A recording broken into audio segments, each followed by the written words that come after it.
We're in Ingrid Murphy's studio in Cardiff on the 17th of September 2018. Thank you, Ingrid. You're very welcome. You're very welcome. Work at a very frenetic pace, it seems, for me, looking in. Yeah. Would you say that pace informs your work, or does the work you make demand that you work at that sort of pace? Yes, so I suppose the notion of the pace with the work and the speed at which I have to work is compound factors there, really. One, I don't work in a linear way because I have probably, there could be 10 or 12 stages to any single thing that I'm producing. So it means that I'll be working across a whole series of pieces for a small bit at a time. So if I have to scan something, then I have to 3D print it, then I have to make a mold of that, then I have to cast that, then I have to find the other piece that it's going to be cast with. If it has to have electronics, the electronics have to fit the piece of the so everything in a sense has to be done in a quite a logical way, I suppose, but at the same time I don't have a lot of time. I've got a job that demands a lot of me as well. So when I get time in the studio, or get time on the computer, time in the VR studio or in the physical studio, it has to be frenetic, I suppose. Yeah, it is a bit. So everything's kind of planned. So I know if I've got a day, I can do X amount of different tasks across the type of work. So the other night I had to make 7 molds in an evening. So everything's stacked up ready to go. So rather than making a mold and moving on, I kind of go, okay, now I've got to make small molds, but I've got to make 7 now, so I can move to the next stage and the next stage. So everything's compartmentalized into the different processes, and then I end up with loads of objects like you see here, and then the next frenetic thing is trying to fit them all together and figure out that the interactions work in the way they do. And obviously as soon as you start doing that, you begin to realize that maybe that's not what you're thinking, so you have to go back to the drawing board and do it again. So yeah, it is frenetic, but then my mind works like that. Yeah. You have numerous component parts. Yeah. And also, and you touched on there about very demanding work, if you like. Yeah. And your making and creative practice, again, for me looking in, seems to cross that academic and home studio sort of not boundary, but life. Well, you just talked about how you sort of have to plan very carefully, but presumably the academic environment informs very much as well, does hugely, it? What yeah. You're making? So it's really interesting that some of the things that I will work on academically, and that really interestingly, I suppose, is the majority of my time, the majority of my life has been spent teaching, not making, teaching, to be perfectly honest. So if I'm learning something, so each project I take on, everything that I'm doing, it's about learning for me. So all of the new technologies that I'm working with, or the new processes, it's all in a sense learning to teach. So my making, I don't go and remake work generally. I don't tend to, it's always trying to move forward into new domains, because it's all about making new curriculum. And therefore the academic life, I suppose, is a fantastic stimulus for my creative practice. It also means that I have access to fantastic tools, because the university is very well equipped, and obviously I use Fab Lab, and because I want our students to use digital fabrication tools, I need to be well versed in them myself. So it's sort of the shifting needs of making as a culture across society, and the ability to be able to teach that at an appropriate level for graduates means that my own skill set has to constantly evolve. And then that constantly brings new tools or new processes to my own practice. So I think I'd find it very hard to be a sole practitioner in a studio and not part of the academic structure, in a sense. And also that constant thing, if you're teaching creativity, you're immersed in it all the time, and you're bouncing ideas around all the time, and you're getting critical feedback. And And you're also working in a transdisciplinary way, so you're beginning to see the impact of how the technologies you might use might have impact in another field or vice versa. And that's fascinating, and it sort of gives you a view of how people might view craft practice or ceramic practice from outside as well. So you're in no vacuum, and I think that becomes really fascinating. So the academic side of it, I suppose, you also have to reflect and write about it, so you have to theorise what you're doing. And again, there's a huge level of accountability with that in terms of academic responsibility. So it's not so much that you can just make it, you have to be able to contextualize it and in a sense critically defend it as well. So that makes it quite interesting as well. That helps support the practice and inform the practice. And you spoke there about it drawing on many different disciplines, if you like, and lines of inquiry. But your work, to me, is also very playful. So it's full of inquiry, but lovely, playful tone. Yeah. How do you find that you hone into one specific, or maybe you don't? So when you start on a new piece, have you honed into one specific question or one line of inquiry, or is it all still exploratory as you go?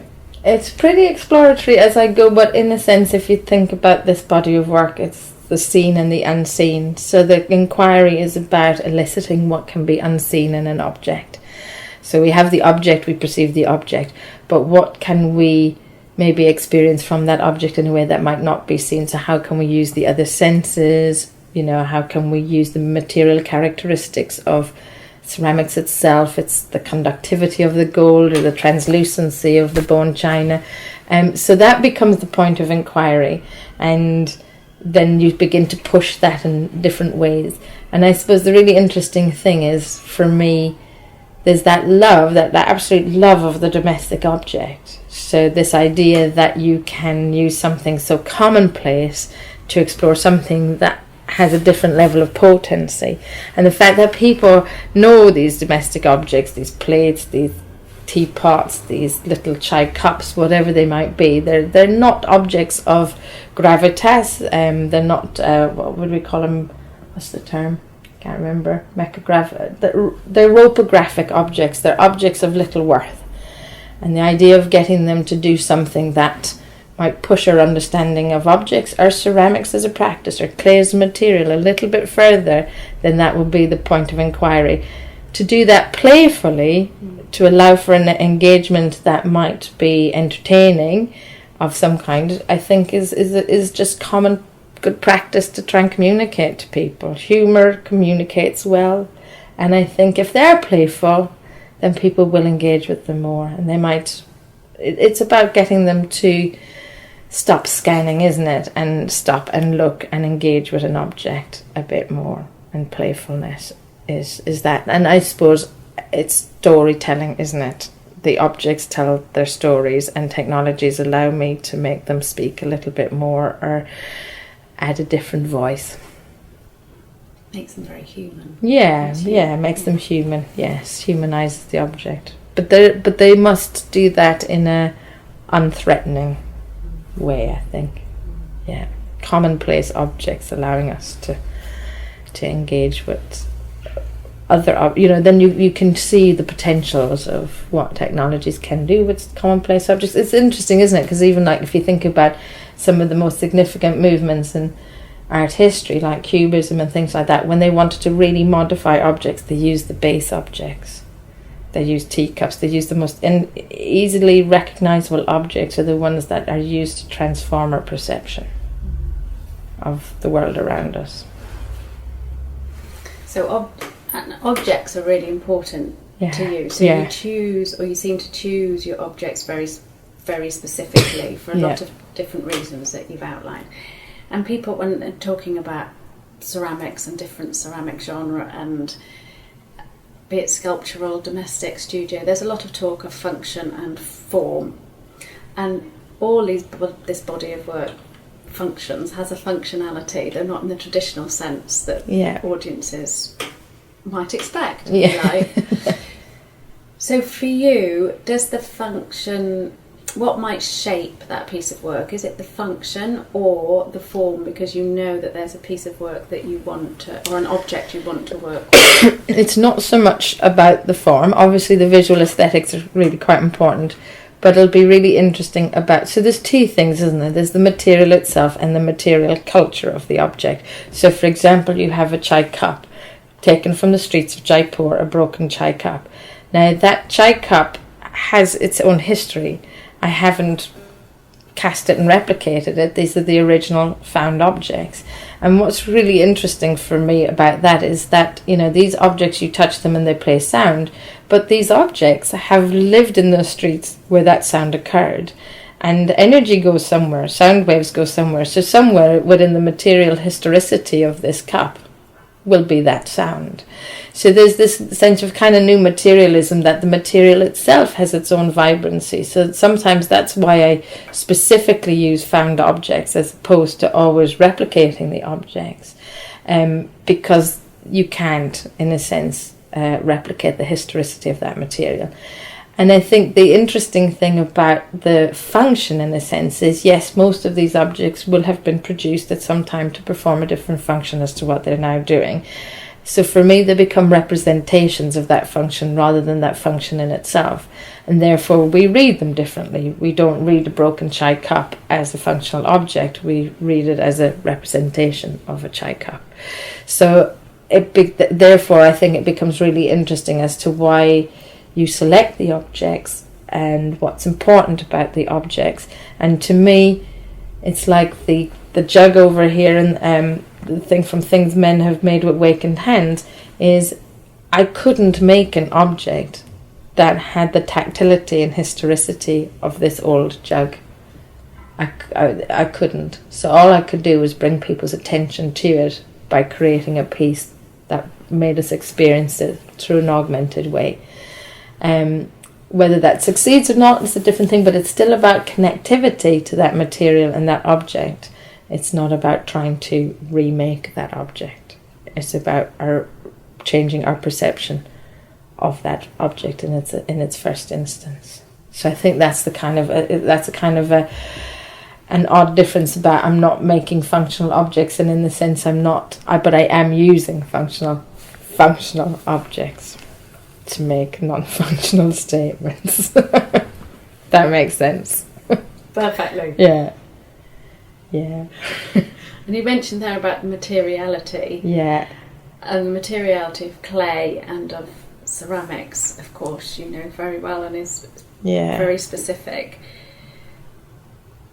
It's a bit simplistic to ask what is it about clay you enjoy using, but what is it about clay that you still enjoy using, actually, after many years of ceramic practice? I think it's an oldie but a goodie. It's complete malleability, and the fact that it's this alchemical process that you take something and something that is fluid or something that is plastic, and you change its chemical composition and you turn it into something that's inert and enduring forever. And that will never, like the joy of opening the kiln, especially after a lustre firing, and you look in and everything's shining out at you, you know, and these things didn't exist before you thought them up and put processes together to make them happen. And I think this act of poiesis, of bringing something forth into the world that didn't exist, that's quite thrilling. And in ceramics you do it, and you know there's a 3,000-year-old pot over there, it's going to endure. So there's that thing of endurance to do with ceramics. And also I think its capabilities, again, like the conductivity of the gold luster, it's extraordinary. The translucency of bone china, because it's got bone in it, it's amazing when you think about it. And then the insulation powers of clay itself. Yesterday I was trying to get a circuit board to work, and I thought it was broken, but I had clay dust on my fingers, because clay and electronics don't work together well, and it was insulating my touch. So that pure kind of chemistry of it, it's never endingly amazing to me, I suppose, what it can do. and I limit my range of practice and I limit my palette because it's, it can go. But to look at what people can do when they're, wood firing and things like that, where you literally are painting with fire, you're painting with the elements. Yeah, it's an enduring love, really, ceramics, and you never get to the end of it, I think. And it's a tough taskmaster because, things blow up, you drop them on the floor, whatever, and you sit there weeping over a pile of shards, wishing you were a filmmaker. But, then you go back and you make it again, and you do something different. Yeah.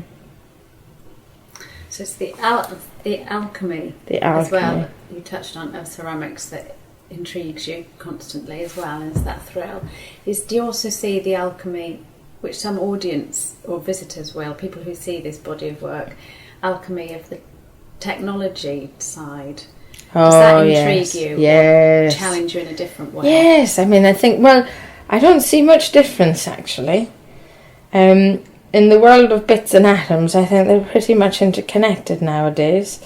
So I think that for me, the kind of alchemy of technology is one of the really interesting things about working with electronics or physical computing and things like that, is that it demystifies the black box for you. You break the black box open and you'll see that basically inside there is very similar to the same processes that I use in ceramics. It's still like craft processes to build handmade electronics. You're still soldering, you're still working with raw materials. I think there's a real interesting comparison, I think, to be made there. And let's not forget, all ceramics is technology, and we only tend to call it technology if it's invented after we were born. So I think we need to maybe rephrase our understanding of technology, but by using things that essentially technology with plugs on them that I might use in this work, it enables me to maybe access connectivity between objects, hacking objects, augmenting objects. These are all technological terms. Smart objects, and to be able to bring this technological lexicon and technological processes to the world of ceramic craft is a really interesting juxtaposition. So if people come and find the notion of alchemy and the technology interesting, that's great, but the technology should be subservient to the idea. It shouldn't exist just because it can. It should be there because it's actually enabling something that couldn't happen otherwise. So, yeah. The tyranny of digital enchantment. That's one of the issues that we have to deal with when we deal with new technologies. And it's easy to be seduced by the capabilities. But, it's very grounding when you have to stick it in a piece of ceramics. But, yeah. And it's exactly the same, I think, in any technology. It's the same in ceramics, how you can be seduced by some of the technological abilities within clay as well. Once you dissect them all as you've had to do, yeah, I guess it's all the same. So of all the pieces in this show, yeah, could you pick out one, or maybe you couldn't, one or two that you could talk us through a little bit, the sort of the technical side, or what's been the most technically challenging, that's frustrated you the most, but you've kept dissecting and found the solution? So there's interesting ones. I suppose one of the more innovative pieces is working with Aidan Taylor on the development of the IoT hand, and this is producing a hand which you touch and it illuminates. It's a bone china hand, and you place your hand upon it, and as you touch it, it illuminates, and it also illuminates another hand that was in my home, so I know if somebody's engaging with my work in the studio. So this idea of connecting, so one is in the JKK Museum in India, and the other one would be here, one would be in various venues as I'd be exhibiting for the show. So each time somebody engages with a piece of with this piece of work, as the show is on tour, I will know it will illuminate in my house. I can't provide feedback to that person. They're doing it on blind trust. So the interesting thing, I suppose, is that is using pretty high-tech IoT, Internet of Things technology, and not only that, but it's about actually getting the hand cast thin enough to be translucent, to be able to have the conductivity of the gold enough and contact to trigger the electronics, to be able to create housings for the electronics to sit within the hand and not obscure the translucency. So there's one whole technical side of things, but then it's actually fitting all of these things together and making them robust for a physical interaction is really interesting. So it's on paper it looked really easy, and in practice it was quite tricky. You know, and you're dealing with compound things. You're trying to deal with Wi-Fi protocols across different continents, you know, just to make these things work. But it's amazing because you touch a hand and it illuminates. The message goes 6,000 miles to a garage in Newport and 6,000 miles back again instantaneously. That's phenomenal. That's phenomenal. And the idea that people are actually using some of the most sophisticated means in the world to communicate by touching a ceramic object excites me. I don't know why. It's banal and it's pointless, but at the same time it's quite fun and it gets people touching objects. I think that one proved really taxing. I think the other technologies are pretty straightforward. Touch capacitance sensing, 360-degree live streaming. That's a tricky one to, you know, from the inside of the teapot. Yeah, and now trying to put audio files onto plates. That's a tricky one. That might be the holy grail. But most of it's pretty proven now, I think. Yeah. And I've got great, like, collaborating with John Piggott on the captain's teapot and the campanologist teacup here. You know, they've got him and Aidan. They've got really good technological skills, so I've got great minds and fingers and soldiers to work with. I wouldn't be able to do it independently. That's why collaboration is so important. Some of it I can, but not all. Not the high tech stuff. And have you devised some of the pieces in collaboration, or have you brought an idea to the table? Collaborators? In the instance of the campanologist teacup, that was a collaborative process from the outset. Yeah, we started with a cup, and the piece grew from that. At other times, it's that I need to have technical assistance to realise an idea that I've got. So there's different types of collaboration. Sometimes I'm just using people's technical services. Other times it really is a proper integrated collaborative process, and I really enjoy that. That's really interesting because that brings different minds to bear on things. Yeah, from the outset. Connectivity seems really important to you on so many levels. So collaborating, but that connection to the past, that academic connections, that connecting to objects, that connectivity across the board. Would you say that's the greatest influence in your... Absolutely. The idea, communicate. That's all. That's all you want to... It's that to me, if I can communicate and connect to anybody, any half-formed thought, anything, then that's what it is for me. It's that ability to communicate through objects, to connect people through objects that we're very familiar with.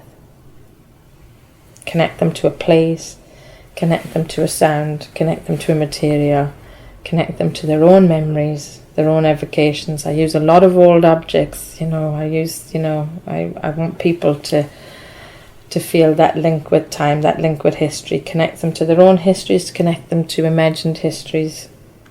Yeah, it's definitely about forging connections any which way I can. And Grumpy Dog. Oh yeah, Grumpy Dog. Because in some ways, Grumpy Dog encapsulates some of that in terms of connecting to the past. And you've been taking Grumpy Dog physically around the world. Yeah. Have you found Grumpy Dog a good catalyst for communication? Fantastic. And this is the interesting thing, is like Grumpy Dog, yes, it's a dog, you take it around, it's like people say, oh, it's like the nomad family, you know, it's that idea. Yes, it is, but it's also I think something else as well, because Grumpy Dog in himself, he's an interesting artifact. One, he's got that fantastic grumpy face, but two, he is an icon of the first industrial revolution. And I think that becomes really quite interesting. People recognise the object. British people recognise the object because they all had one. But when you take it away, they see it as a cultural British icon. And it's really fascinating because it allows you, objects allow you to have conversations at a different level than if you have an object, you can suddenly, you have something to speak to, you have something to speak about, and people embrace it and they engage with it. And I'm really fascinated at kind of the hilarious following he's already managed to accrue, because it's also humour, but people identify that sort of that sense of humour, and he is an ambassador, I suppose, and it's a bit like a proxy. Sometimes it's using an object instead of yourself, isn't it? You have this ability to be able to sort of say, oh, look at this, and look what he's done, look what he's seen, and look what he's doing, and this idea that these objects were made, and most of them sit on shelves and gather dust for, you know, in his case 150 years. So this idea that now he's emancipated off the mantelpiece, and you can go and scan his replicas to follow his adventures, or have an object that has reiterative engagements. And by getting other people to work on their versions of Grumpy Dog as well, allows us to, in a sense, address other people's associations with the dog, other people's histories, other people's sort of approaches. And I suppose he's a blank as well, isn't he? He says an awful lot, but he can also just be a blank for reinterpretation and reiterative engagement with a singular object. So I don't tire of him, and he still makes me laugh.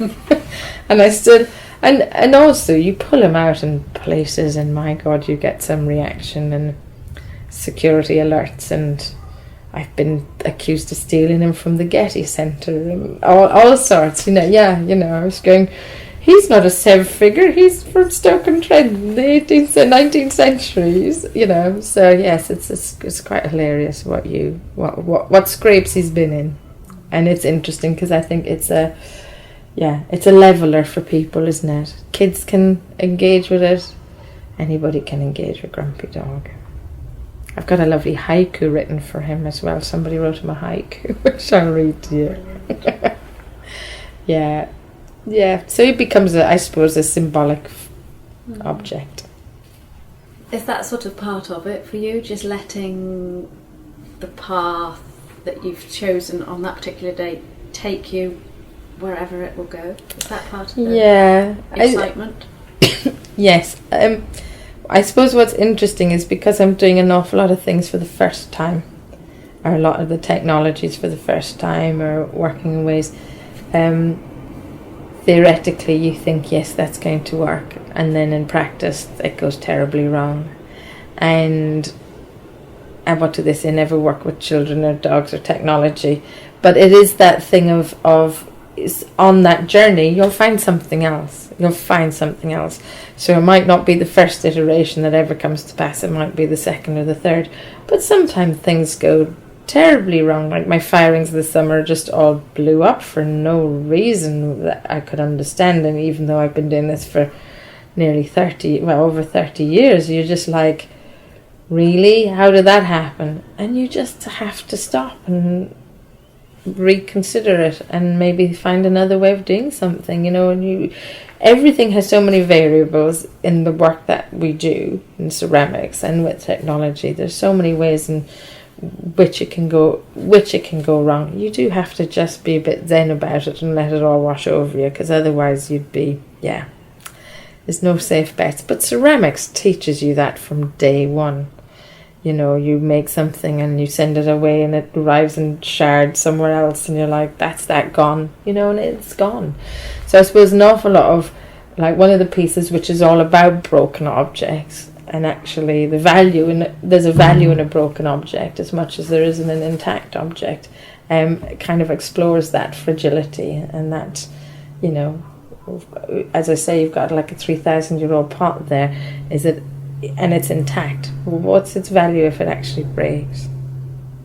So there's this, we live with this thing all the time in ceramics of, you know, and because I move studios, like, because I moved my studio from here to France, I'm always chucking half-made things in the boot of a car, or I glaze at work and I cast here, and so my breakages are through the roof. You know, I drive over a speed bump and that's like a week's work gone.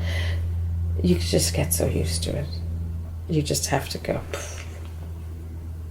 You make a lot of backups. You learn to make a lot of backups. But yeah, sometimes it can be frustrating. And I see it all the time with students as well. You know, when you see a huge amount of effort and then some kiln firing just means it's all gone. That's hard. There's a grief to that for some people, but you get used to it. For me, I suppose, as soon as the idea has actually been realised, it's kind of done for me. And then if the piece falls off the shelf, I don't really care. Once I've achieved what I've set out to achieve, I don't have a huge value in it after that, to be perfectly honest, which is really odd, but that's the truth.